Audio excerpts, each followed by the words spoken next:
오늘 말씀은 계시록 16장 대적재앙에 대해서 보겠습니다. 대적재앙은 역시 분위기상으로 지금 이제 흐름에서 보면은 대적재앙은 이미 받은 상태다라는 느낌적인 느낌을 우리가 느낄 수가 있죠. 또 내가 들으니 성전에서 큰 음성이 나서, 성전에서 하면 주의 성소를 말하죠. 그래서 예수 그리스도의 십자가가 오면서 지성소의 문을 열렸다라는 것은 그 지성소는 법궤가 있는 자리죠. 그래서 말씀이 보이는 은혜가 열렸다 이렇게 보는 거예요. 구약에서는 그 말씀을 보는 것이 허락되지 않았죠. 제사장이 속죄일에 1년에 한 번씩 들어가는 수준이었기 때문에 우리가 말씀을 이해한다는 게 거의 불가능할 정도로 어려웠고, 구약은 말씀을 세우는 것에만 일단 움직이는 세력이었다. 근데 신약에서는 말씀이 육신이 되어 이 땅에 오셨다. 그래서 주님이 성경과 율법이 나에 대해서 이야기하는데 그것을 성령님께서 너희에게 깨닫게 알게 해줄 거다. 그래서 성령님은 진리의 영이다 이러잖아요. 그래서 여기 이제 주의 성전에서 말씀이 선언됐다라는 거죠. 그래서 말씀, 주의 성소에 들어갈 자가 누구냐라는 거예요. 주의 성소에 들어갈 자가 누구냐? 그리고 나팔 재앙이 지나가는 그 자리에 과연 주의 성소에 들어갈 자가 누구냐는 거죠. 누가 주님 앞에 설 수 있으며 또 주의 성소에 들어갈 자가 누구냐는 거예요. 말씀을 깨달아서 이해하고 깨달아서 하나님의 나라에 진입할 자가 과연 누구냐 이렇게 얘기하는 거죠.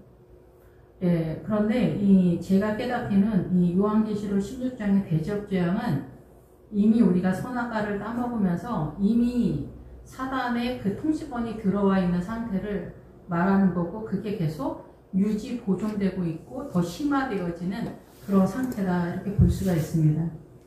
그래서 성전에서 나오는데 그 육체 그 휘장이 이렇게 갈라지는 거는 예수님의 육체라고 하잖아요, 히브리서에. 그러니까 예수님의 십자가를 통해서 말씀을 깨달을 수 있는 그 자리로 들어간다는 거예요. 왜냐하면 예수님은 생명나무시기 때문에 생명의 세력으로 예수님에 대한 이해도를 알 수 있기 위해서 십자가가 동원되고 그 십자가가 말하는 바 하나님의 나라의 메시지가 성경이잖아요. 그래서 말씀이 육신이 되어 왔다라는 거죠. 그러니까 예수님이 말씀이다라는 거죠. 그리고 예수님께서 성경 자체다. 그리고 예수님이 생명나무다. 법궤다. 지성소의 주인이시다. 본체시다. 다 같은 맥락이죠. 그래서 주의 성전에서 그 음성이 나서 일곱 천사에게 말하되 너희는 가서 하나님의 진노의 일곱 대접을 땅에 쏟으라 이렇게 이야기하고 있습니다. 그래서 이거는 일곱 천사가 이제 일곱 대접에 대한 이야기를 하는데 이게 인재앙이 나오고 나팔재앙이 나오고 대접재앙이 나와서 대접재앙이 제일 마지막에 나오는 환란의 어떤 상황이 아니겠냐 이렇게 생각하지만, 제가 이해되어지기는 십자가가 오면서 인재앙의 보편적인 사단의 통치권에서 통과가 돼서 하나님의 나라에 금의 신앙을 소유한 사단 나라의 찍기를 제거한 용광로를 통해서 예수님의 그 금의 세력으로 들어가는 거예요. 금은 신앙관을 말하죠. 믿음관.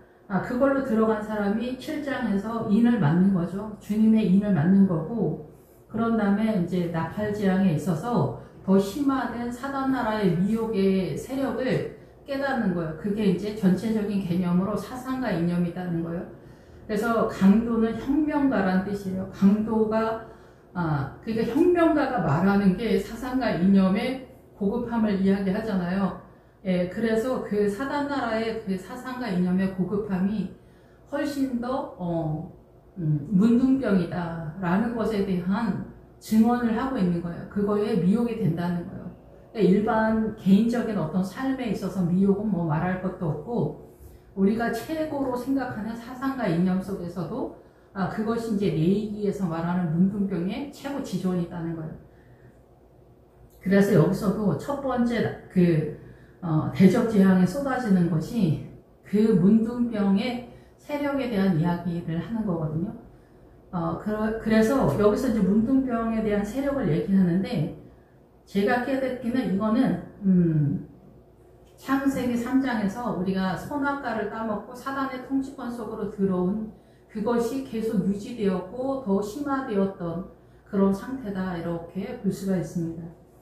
그래서 진노의 7 대접을 땅에 쏟았다라는 것은 솟아나기 시작했다는 거예요. 어떤 상황을 지금 펼친다는 얘기가 아니라 그 세력이 솟아 올라온 그런 것을 이야기하는 거예요. 그런데 그것은 창세기 3장에서 선악과를 따먹으면서부터 지금까지 계속 유지되었고 더 심화된 그런 상태다, 이렇게 볼 수가 있습니다. 예, 그래서 이 진노는 살인의 생명을 죽게 하는 그 사망의 세력의 선언이 땅에 올라오고 솟아난다라는 거예요. 그리고 수요가 된다는 거예요. 그 수요가 된다는 거는 상을 준다는 게 아니라 사단 나라의 통치권이 세워진 그런 상태다라는 얘기죠. 그래서 첫 번째 천사가 가서 그 대접을 땅에 소돔에 올라온다는 거예요. 그 사단 나라의 세력이 올라온다, 솟아 올라온다 라는 거죠.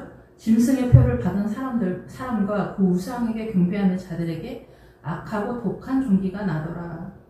그래서 짐승의 표는 공식적으로는 이 요한계시록 13장에 나오고, 주님의 입맞은 사람은 요한계시록 7장에 등장하게 돼요. 그래서 제가 이해하기로는 입맞은 상황, 붉은 말, 검은 말, 청황색 말을 통과한, 그래서 제단 밑에서 죽어서 하나님의 나라 그리고 사단 나라의 미혹의 개념을 숙지한, 그것을 훈련받은 성도, 12 곱하기 12 곱하기 1000의 숫자, 그러니까 예수 그리스도가 1000이라고 아가서에 나오잖아요. 솔로몬은 1000이고 포도원을 지키는 자에게 200을 주겠다라고 하잖아요. 그래서 예수 그리스도는 근본적으로 상징하는 바는 1000이라는 숫자로 대표성을 띠는데, 예수 그리스도에 대한 이해도 구약의 야곱의 12제자, 예수님의 12제자 곱하기 1000이니까 예수님을 어떻게 이해하는 자, 이 제자의 이름의 신앙관을 숙지한 사람들이 입맞는 세력의 14만 4천이 신천지가 말하는 그런 게 아닌 거예요. 새 예루살렘 성의 기초석이 예수님의 12제자 이름이에요. 그러니까 12제자 이름이 중요한 게 아니라 그 12제자 이름의 신앙관에 대한 얘기를 하는 거예요. 그래서 예수님의 12명의 이름이 말하는 바 예수 그리스도의 신앙관, 가장 기본적인 신앙관이 뭔가 이 얘기를 하는 거죠. 되게 심화된 고난 속에서 베드로가 예수님이 베드로가 페트로스거든요. 예수님의 큰 바이죠. 전체 개념이죠. 본체죠. 그런데 베드로는 제자의 이름 속에 이 페트라에서 떨어진 조약돌이다라는 뜻이거든요. 그래서 베드로가 12제자 속에 제일 선두에 있는 거예요. 그래서 우리가 이제 여러분도 그런 경험이 있는지 모르지만, 심화된 어떤 고난 속에서 하나님의 나라를 붙잡게 되었을 때, 어떤 전체적인 어떤 고난 속에 아버지의 뜻을 깨달아가는 어느 날인가 어느 지점에 그 주님이 조약돌을 줄 때가 있어요. 환영이든 꿈이든. 그래서 그것이 바로 베드로의 믿음의 페트로스의 세력을 붙잡는 것. 그것이 부분이겠죠, 우리에게는. 그러한 믿음의 전체적인 구도를 잡는다라는 거예요.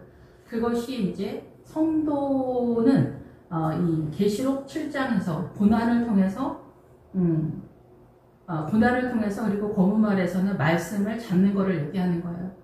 예, 가난해서 굶어 죽는다는 얘기하는 게 아니라 그 좁은 길을, 생명의 좁은 길을 가면서 말씀을 깨달은 하루 품삯에 보리석대와 미란대, 한데나리온에, 보리는 이 광야적 신앙관을 얘기를 하는 거고, 밀은 요단강 넘어 가나안의 신앙관의 말씀의 세력, 말씀을 깨닫는 세력을 얘기하는 거예요.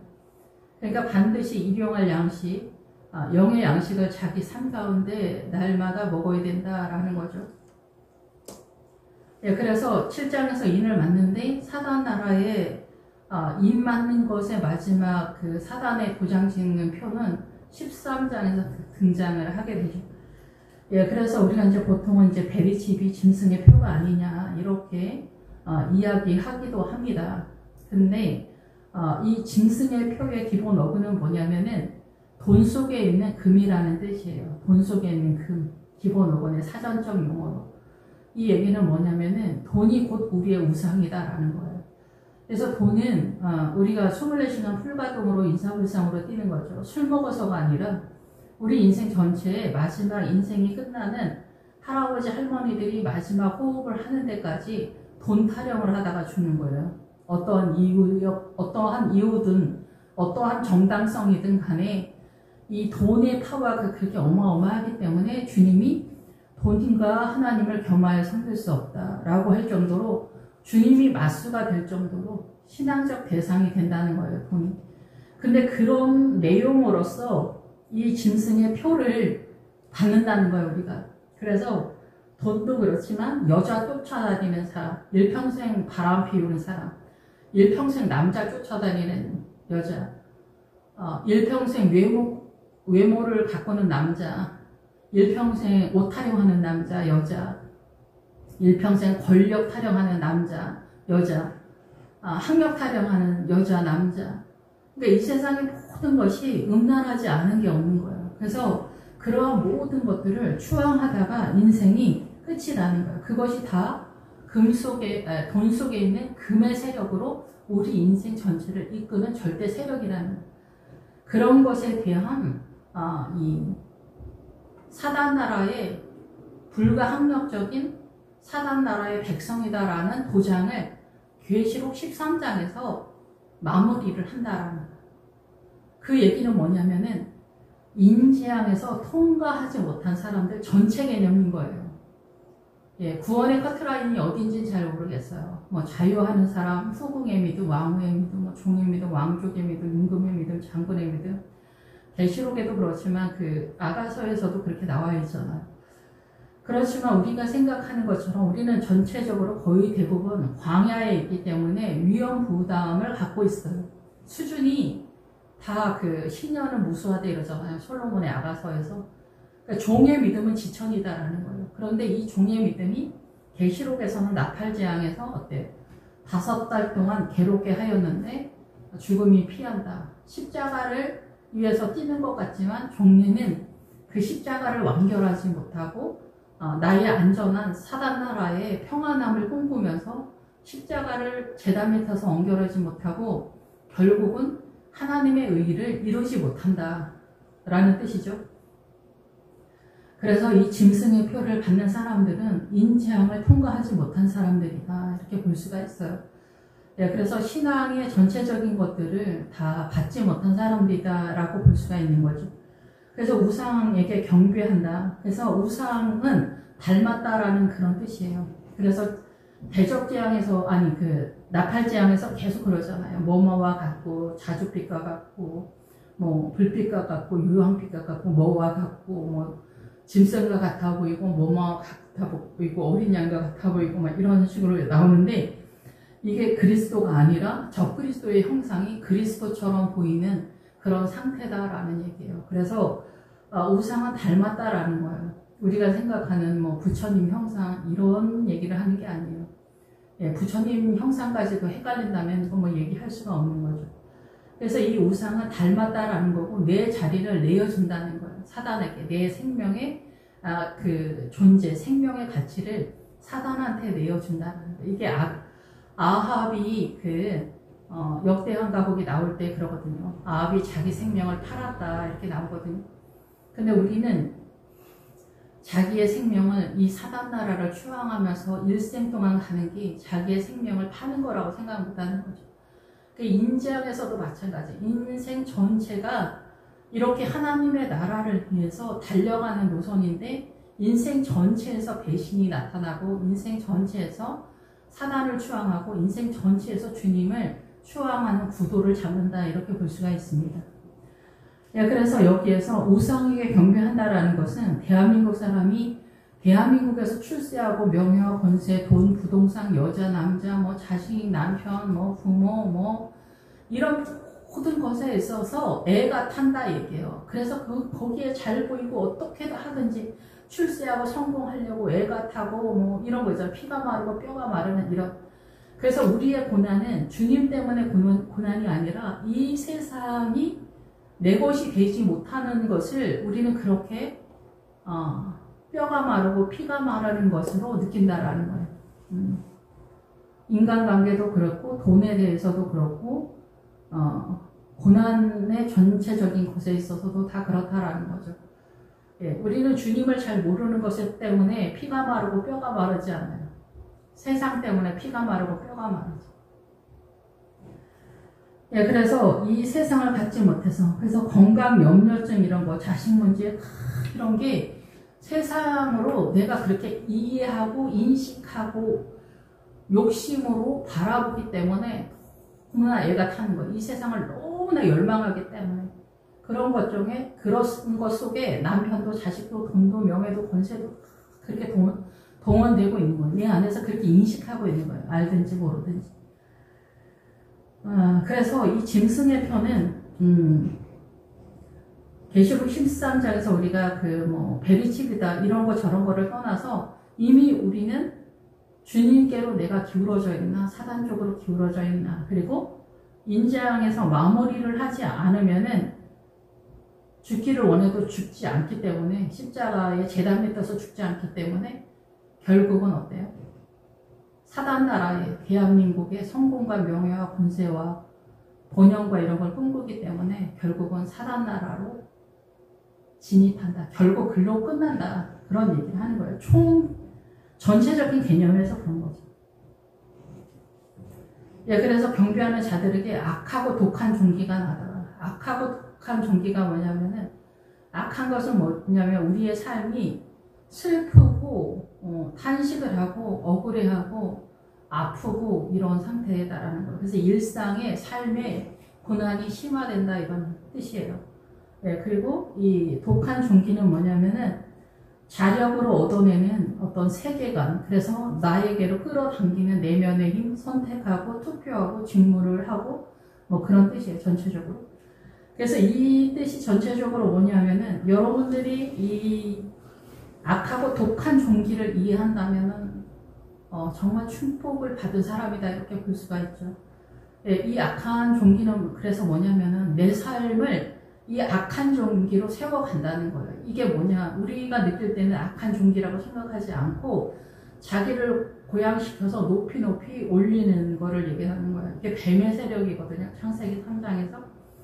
그래서 우리가 특목고를 가고 의사, 판사, 검사 그거 되는 걸 뭐라고 하는 게 아니라, 우리는 이 사단 나라에서 나를 높이고 나를 훌륭하게 하고 내가 최선을 다해서 나의 에너지로 자기 관리 잘하는 이런 전체적인 에너지를 내가 주도해서 세워가는 구도를 얘기하는 거예요.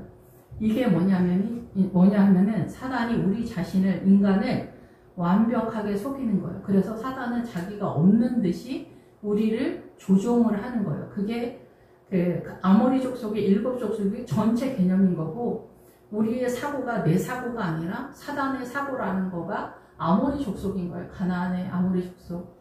그래서 이것을 어떻게 하면 우리가 이거를 깨달을 수 있느냐, 왜 우리는 십자가를 이렇게 처절하게 지면서 주님을 따라가야 되냐, 그 얘기는 우리가 사단한테 통치를 받고 있다는 것을 깨닫게 하기 위해서, 우리가 얼마나 연약한 존재라는 것을 깨닫게 하기 위해서 아주 독한 남편, 독한 자식, 독한 부모, 독한 사장님, 독한 누군가를 만나서 절대적으로 내가 이 인간관계를 해결할 수 있는 인간관계에 능력이 없는 존재라는 것을 고백하고 항복할 수밖에 없는, 그게 붉은 말이에요. 그래서 모든 인간관계 속에서 화평을 제하는 거예요. 부부지간에도 화평이 어렵잖아요. 하나 되는 게 어렵잖아요. 우리 부부는 사이가 좋다, 그런 뻥치는 얘기 하지 말고 예수님의 십자가의 생명으로 하나가 됐느냐, 그 얘기를 하는 거예요. 그래서 이 붉은 말과 검은 말, 청황색 말, 그거를 각각이 자기 삶 속에 나타나는 그 모든 것들을 본인이 깨달아야 돼요. 주님과 주의 영과 함께. 공식적으로 성경에서는 정석적으로 얘기를 하는데, 그거를 본인의 삶 가운데 주님과 함께 동행하면서 내 삶 속에서는 어떻게 해결을 해야 되나. 십자가는 바로 그 항복을 대한 선언이에요. 그리고 주님만이 가능하고 나는 이것으로 존재하지 못하고 너무나 연약하고 슬픈 존재다라는 것에 대한 고백이에요. 우리는 사단 나라로 존재하고 있어요. 그게 뭐냐면은 가룟 유다의 신앙관을 이해를 하셔야 되는데, 가룟 유다 신앙관이 바로 이 얘기를 하는 거예요. 우리는 선악과를 따먹으면서, 선악과는 뭐냐면은 선악과를 알게 하는 나무, 예수님은 생명나무죠. 예수님의 열매를 따먹을 때는 생명을 살아나고 유지하고 보존할 수가 있어서 생명록으로 들어가는 거예요. 근데 사단나라는 선과 악의 구도로 있어요. 그래서 우리가 부부싸움을 할 때도 선악간에 따지면서 피 터지게 싸운단 말이에요. 그런데 이게 어디로 가냐? 그 값은 항상 사망으로 가는 거예요. 진저리가 나도록 처절하고 지독하게 아픈 거죠. 그러면서 서로를 미워하고 원망하고 저주하는 그런 것들이 심화되고 세력화가 되는 거예요. 사단나라에서는. 사단나라의 이런 거. 그래서 문화와 전통 속에서는 사단나라는 언제든지 남존여와 양반 쌍놈의 세력으로 끌고 가게 돼요. 그것만 하면 다 잡는 거기 때문에 그런 거죠. 예, 그래서 이 독한 종기는 뭐냐면은 우리가 선악과를 먹었을 때 우리가 따지는 선, 우리가 따지는 악, 이 두 개가 다 사단 나라의 열매인 거예요. 이게 사단인 거예요. 그래서 우리는 선악간에 따지고 지나가는 사람한테 100명이면 100명 다 물어봐라. 누가 옳은지 따져보자. 할머니들이 그런 얘기 하잖아요. 근데 여기서 악한 것도 선한 것도 다 악한 거예요. 사단 나라에서는. 그래서 우리는 사단 나라에서 선한 형상을 위해서 달려가고 있는 거예요. 근데 여기는 그냥 사단 나라인 거예요. 그냥. 이게 사단이 우리를 통치하는 전체 개념이에요.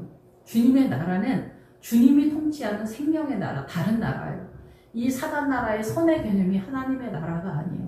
그거를 구분하고 분별하기 위해서 십자가가 동원되고 고난의 십자가가 동원되면서 붉은 말, 검은 말, 청황색 말 속에서 내가 얼마나 가난하고 연약한 존재인가를 항복하면서 제단 밑에서 죽고 주님의 나라로 다시 부활하는 구도를 잡는 거예요. 여기서 제단 밑에서 죽지 않으면 우리는 사단 나라의 이 선과 악의 이 구도에서 계속 돌아가기 때문에 사단 나라의 선의 개념을 보다 더 높이 더 높이 더 높이 하는 거예요. 이게 사상과 이념인 거예요. 그래서 사단 나라의 선의 개념 더 이게 사상과 이념이 하나님의 나라를 더 대적하는 세력으로 더 미혹으로 존재하게 되는 거죠. 그럼 가룟 유다는 신약적인 입장에서 구약적인 입장에서도 물론 나오지만은 신약적인 입장에서 가룟 유다가 뭘 잘못하고 있냐? 예수님을 팔아서 고소 고발했기 때문이 아닙니다. 그걸 말하는 게 뭐냐인 거죠. 그래서 가룟 유다는 가롯은 그 위대한 사람, 남자답게 행동하다, 뭐 영웅이다, 막 이런 뜻이에요. 유다는 유다죠. 그러니까 유다의 형상으로 이렇게 사단 나라의 정서의 개념으로 가장 영웅적이고 멋있고 남자답게 행동하는 이런 패턴으로 들어오는 사단 나라의 선의 개념의 절대 세력이 바로 가룟 유다 신앙관이고 이것을 보다 더 증명하는 게 향유 사건이에요. 예, 마리아의 향유 사건에서 가난한 자들에게 그냥 주지 왜 저걸 팔아서 가난한 자들한테 주지 왜 저거를 주님한테 주냐 이러는 거예요. 그래서 향유가 여기서 말하는 건 십자가를 얘기하는 거예요. 십자가를 통해서 주님의 나라로 생명의 나라로 빠져야 되는데 여기서 가룟 유다가 말하는 거는 향유 십자가 없이도 이 믿음을 구약적 신앙관처럼 화이팅을 해서 주님을 아버지 하나님을 얼마든지 섬길 수 있다. 이렇게 이해한다라는 거예요. 그래서 주님의 십자가를 무용지물을 만드는 거죠. 없었던 걸로 만드는 거죠. 주님의 십자가가 불필요하다 이렇게 한다. 이게 대표주자가 WCC인 거예요. 주님의 십자가를 필요 없게 선언하는 바가 바로 WCC다라는 거. 그 사람들이 알든지 모르든지 간에. 그래서 이 가룟 유다 신앙관이 바로 십자가를 시작시키는 거예요. 그런데 우리는 이 십자가에서 죽기 전까지 최선을 다해서 내가 내 자신의 에너지로 주님을 섬기고 있어요. 이게 뭐가 잘못됐는지 몰라요. 그러니까 붉은 말, 청황색 말, 검은 말을 통과해서 제단 밑에서 십자가의 끝자락에서 내가 죽게 되어지는 그 상황에서 이거의 전체 개념을 그래도 선명하게 깨닫는 게 아닐까 이렇게 생각이 됩니다. 우리의 최선이 주님의 나라의 구원의 일도 가치가 없다라는 거, 주님만이 전부라는 거, 성령님만이 전부라는 거를 그때 깨닫게 되는 거예요. 주님의 생명만이 전부다라는 거, 이 세상의 모든 것이 미혹이라는 거, 사단의 통치라는 거, 그거를 말씀을 통해서 여러분이 따라가다 보면은 이해를 하게 될 거다라는 거죠.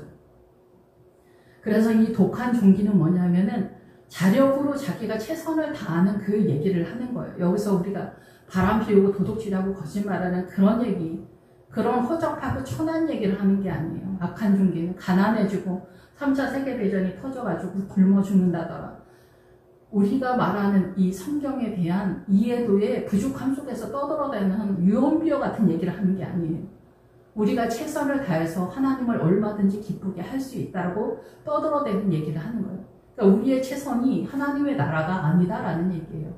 그런데 우리의 최선을 다해서 나가 떨어져 봐야 나의 에너지가 1도 생명이 아니며 주님만이 생명이라는 것을 십자가에서 내가 제단 밑에서 죽으면서 깨닫게 되는 거예요. 그러면 제단 밑에서 죽을 때 청황생만, 사망에 준한 고난이 쳐들어오면서 그거를 통과하면서 깨닫게 되는 거죠. 그래서 여기서 악한 것은 우리의 삶의 자리가 이렇게 내가 최선을 다해서 의사, 판사, 검사 되고 교회 내에서 훌륭한 장로, 훌륭한 권사, 훌륭한 목회자가 되려고 뛰는 이 모든 것, 내가 애가 타고 피가 마르고 뼈가 마르도록 주님의 나라를 섬기고 애를 쓰는데 주님은 중간 이상 어디서부턴가는 뭔가가 되지 않게 하는 거예요.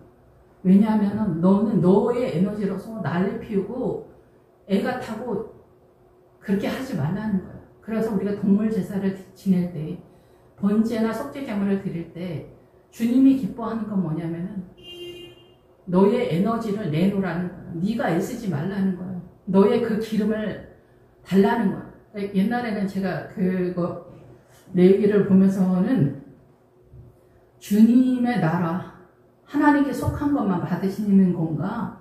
이렇게 생각을 했는데 요즘은 제가 그 레위기 보면서 제가 이해되어지기는 내가 애쓰는 최선을 하지 말라는 거구나. 그걸 주님께 맡기라는 거구나. 근데 우리는 출발할 때 그것밖에 갖고 있는 게 없어요. 이게 문제라고 생각하지 않아요. 그런데 붉은 말, 검은 말, 청황색 말 속에서 고난이 심화되면 될수록 나의 체성이 아무것도 아니며 나는 얼마나 연약한 존재이며 나는 사단으로 양을 목적하지만 염소다라는 것들에 대한 그 십자가의 죽음 앞에서 처절하고 지긋지긋해지는 나 자신의 살인의 현장을 보는 거예요. 동물이 죽는 그것이 내 안에서 잔인하고 참혹한 그 살인의 현장이 내 안에서 나의 죽음을 내가 목도하게 되는 거지. 삶의 자리에서.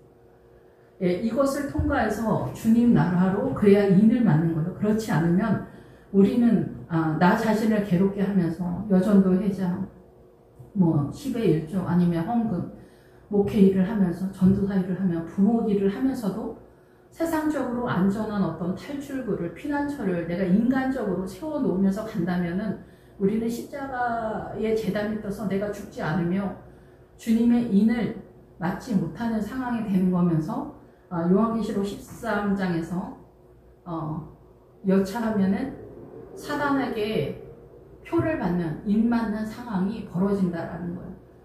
예, 그래서 이 죽음은 말 그대로 죽음과 같은 고난이 쳐들어왔을 때 그러면 그 전에 이미 소소한 십자가의 길을, 좁은 길을, 생명의 길을 가고 있어야 되는 거예요. 어느 날 갑자기 죽는 거 아니에요. 주님은 순교자를 원하는 게 아니라 제단 밑에서 죽고 부활신앙으로 빠지는 성도를 기다리고 계시는 거다라는 거죠. 그 수가 차기까지가. 여러분께서 이해가 되셨는지 모르지만은 이 독한, 악하고 독한 종기는 뭐냐면 우리의 삶의 척박함과 슬픔과 억울함과 저주와 분노와 우울감이나 이런 전체 개념이 독한 종기가 나더라. 내가 최선을 다하는, 자기 관리 다하는 그런 열심으로 세상을 살아가는 그 에너지를 얘기하는 거예요. 그래서 우리가 늙어가면서 모든 건강 연료증이나 돈이 없으면 안 되고 자식도 무섭고 남편도 무섭고 마누라도 무섭고 그런저런 오만 가지의 두려움 속에 쌓이게 되죠. 그래서 오직 믿을 것은 돈밖에 없다. 그래서 마지막 죽는 순간까지 돈을 붙들고 죽는 거예요. 그런데 주님을 의지하지 않는 거죠. 그런데 주님은 십자가가 목적하는 바는 나를 의지하라는 거예요. 그냥 내가 주님 화이팅 하면서 난 주님을 의지합니다. 이런다고 해서 되는 게 아니에요.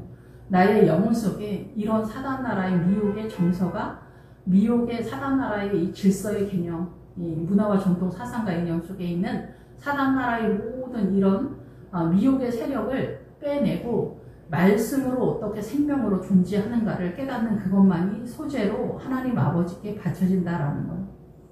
그래서 이 악하고 독한 종기는 창세기 3장부터 지금까지 유지 보존되었고 심화되어 왔다. 그래서 누구도 이 사단 나라가 얼마나 지독하고 완벽하게 우리를 미혹하며 생명의 세력이 1도 없다라는 것을 알지 못한다라는 거예요. 오직 예수님만이 생명인데 예수님이 어떻게 생명인가를 붉은 말, 검은 말, 청황색 말을 통해서 인생의 전체 개념에서 오늘도 하루길 나그네 길에서 날마다 보리석된 미란대를 꿈꾸고 나아가면서 세력화가 되고 7장에서 그런 사람만이 인을 받는다. 이렇게 이해가 됩니다.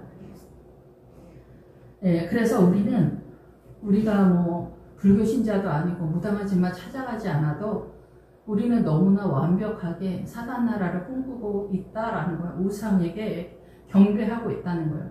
그래서 이 독한 종기의 기본 어구는 자력으로 취하고 직무를 뽑고 선택하고 투표를 해서 선언하고 이런 것들이 기본적으로 민주주의 나라의 기본 시스템이에요. 민주주의가. 그런데 민주주의는 자력으로 이제 자기가 최선을 다해서 세워가는 거잖아요. 그러면 여기서 사회주의는 왜 더 하나님의 나라에 사단 나라에 더 문둥병이냐, 더 심화된 문둥병이냐 라는 것은 사회주의는 이 보편적 가치관에 더 고급한 세력으로 자기가 최선을 다해서 파라다이스를 해낼 수 있다라고 선언하기 때문에 그래요. 그래서 더 센 세력으로 십자가를 밀어내는 상황이라는 거죠. 그래서 얘네는 계몽주의를 하고 인본주의를 하는 거예요. 인간이 모든 가치의 주된 세력이 되는 거예요. 그래서 사단도 니네가 최선을 다해서 뭔가를 할 수 있다. 사람은 위대하다. 너는 너의 관리를 해서 네가 최선을 다해서 이렇게 할 수 있다. 그렇지만 인생은 그렇게 만만하지 않죠. 이게 다 미혹의 소리라는 거죠. 어떤 날 보면은 이게 맞는 것 같은데 그렇지 않다는 거예요. 그래서 사회주의는 하나님의 나라를 더 미혹하는 심화된 그 공격력이, 민주주의는 보편적 사단 나라고 더 심화된 나라인 거예요. 그것이 개인의 인간의 인본주의로 더 최선을 다해서 뭔가를 해낼 수 있다라고 외치기 때문에 그래요.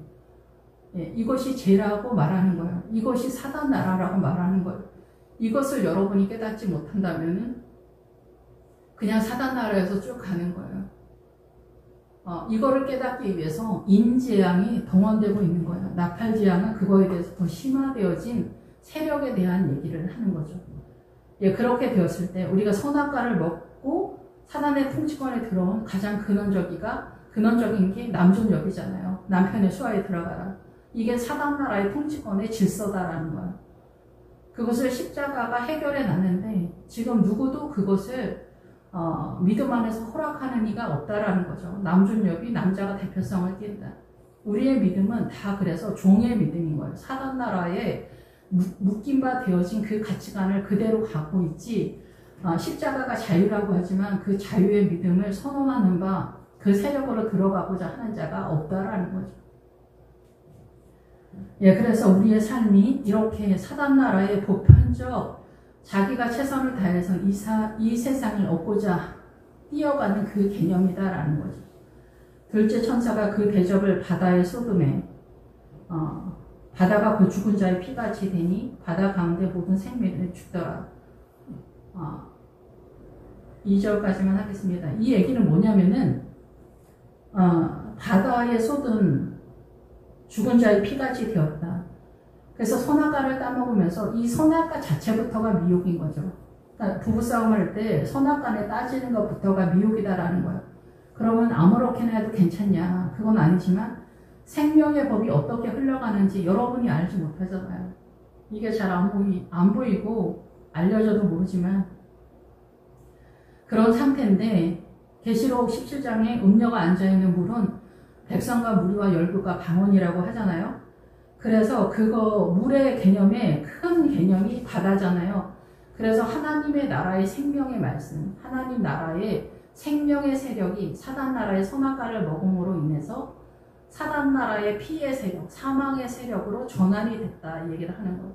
그래서 우리가 살아가는 모든 문화와 전통 사상가이며 전 세계의 모든 열방이 모든 사고의 가치관이 다 이렇게 사단 나라로 전환이 됐다는 거죠. 그거의 대표 주자가 바로 남존여비, 양반쌍놈 이런 개념이다라는 거예요. 예, 그래서 여기서 이제 우리가 헷갈리는 게 이 양반쌍놈이 여자 남자 문제만 있는 게 아니에요. 시어머니가 며느리로 있을 때는 지지군두시 나름대로 살아가다가 어느 날인가 며느리가 들어왔으면 그 며느리에 대해서는 본인이 힘을 갖게 되잖아요. 그렇게 되었을 때 여기서 그 시어머니가 양반이 되는 거예요. 예, 거기서 남존여비의 남자와 같은 그런 세력이 등장하는 거죠. 여자를 말하는 게 아니에요. 그러니까 누구든지 어떤 힘을 가졌을 때 우리는 하나님의 나라로 존재하지 않고 사단 나라로 존재하는 거예요. 그럼 여기서 착한 시어머니는 하나님의 나라냐 사단 나라냐 이럴 때 여기도 마찬가지로 착한 시어머니도 사단 나라예요. 왜냐하면 사단 나라의 선악과의 선의 개념이기 때문에 착하든 뭐 못됐든 둘 다 그런 거예요. 근데 못된 시어머니는 어때요? 더 사단 나라로 더 심화돼서 더 악할 뿐인 거고 선에도 사단 나라인 거예요. 그럼 여기 뭐 어떻게 하나님의 나라냐? 예수님의 생명의 자유의 세력을 내가 깨달아서 그 세력 속에 존재하냐 안 하냐 이게 제일 중요한 거예요. 예수님을 믿으면서도 종의 믿음으로 남존여비가 옳다. 남편이 대표성이 뜨는 것이 옳다. 이런 사고 속에서 남편을 하늘같이 떠받든다면 남편들은 좋아하겠죠. 말 잘 듣는 마누라.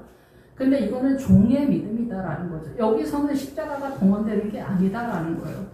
예수님을 믿으면서도 종의 믿음이다. 그냥 십자가의 그 복음의 세력이 등장하는 것이 아니다라는 거예요. 그래서 이 생명의 세력, 예수님 나라 에덴 동산의 그 생명의 세력이 전체적으로 다 바다가 죽은 자의 피같이 되었다라는 거예요. 사망의 세력이 됐다는 거예요. 사망의 세력.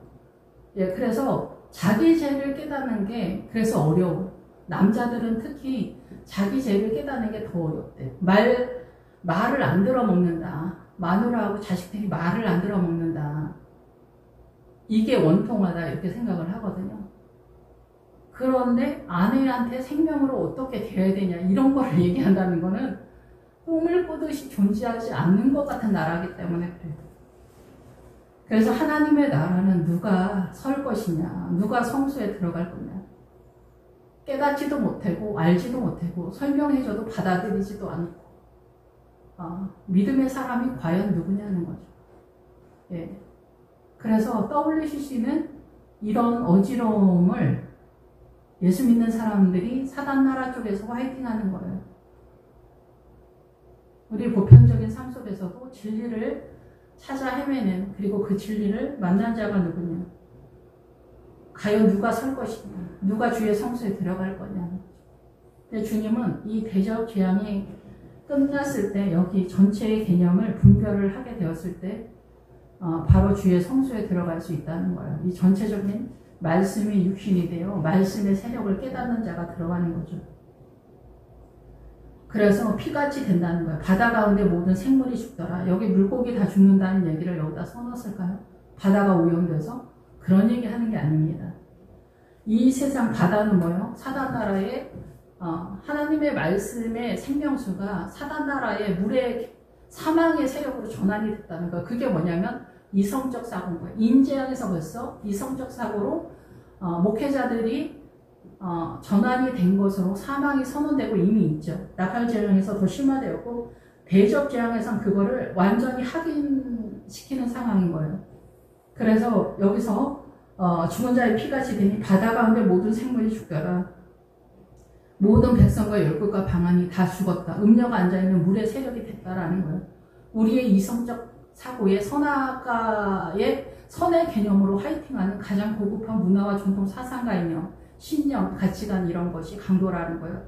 고급하면 고급할수록 더 주님의 나라를 대적하는 사단 나라의 세력이다라는 거죠. 저급하면 누가 쫓아가지 않잖아요. 추앙하지 않잖아요. 그래서 바다 가운데 모든 생물은 물고기 죽는 얘기하는 게 아니라 살아있는 영혼들이 다 죽었다라는 거예요. 크리스찬들이 다 죽었다는 얘기를 하는 거예요. 예수 믿지 않는 사람들은 이미 무슬림은 무슬림으로, 공산당은 공산당으로, 힌두교는 힌두교로, 불교나라는 불교의 그 사상과 이념으로 다 이미 죽은 거예요. 국가적인 차원에서.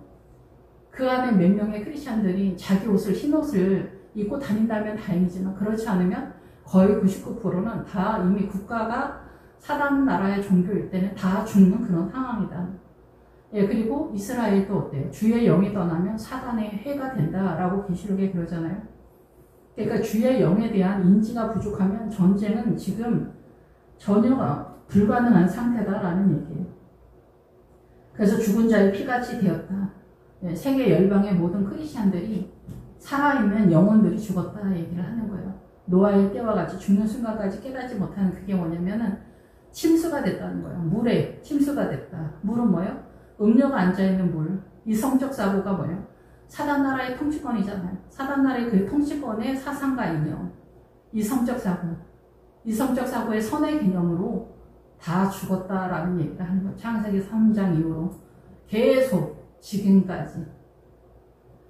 근데 이제 계시록적인 측면에서는 살아있는 예수 그리스도의 십자가 보혈로 살아났던 성도들조차도 위험한 상태의 분위기 같은 느낌적인 느낌이다 이런 거죠. 그래서 우리가 여기서 그런 거 나오잖아요. 계시록에 나오잖아요. 죄 성전의 뜰은 측량하지 말라 얘기하는 거예요. 성전 뜰은 측량하지 마라. 성수 안에 들어올 사람들만 측량의 대상이 되는 거예요. 교회 다닌다고 해서 그런 게 아니에요. 최소한 기도만이라도 해야 측량의 대상이 되는 거예요. 기도가 뭔지 알아야 돼요. 기도가 뭔지 모르고 그러면은 측량의 대상이 될 수조차 없는 존재다라는 얘기를 하는 거예요. 기도하겠습니다. 할렐루야. 주님 감사합니다. 언제나 부족하고 연약합니다. 이 세상은 사단의 나라로 돌아가고 있는데 우리는 이 사단 나라에서 이 세상을 가지려고 하나님 앞에 발버둥을 치게 될 때가 많습니다. 이 세상에 대한 미혹의 세력을 깨닫는 저희들 될 수 있도록 주님 이 좁은 길 가는 것을 잘 감당할 수 있도록 주님 도와주시고 사단 나라 이 세상의 피난처를 꿈꾸는 일이 없도록 미혹을 당하지 않도록 우리를 이끌어 주시옵소서. 예수님의 이름으로 기도했습니다. 아멘.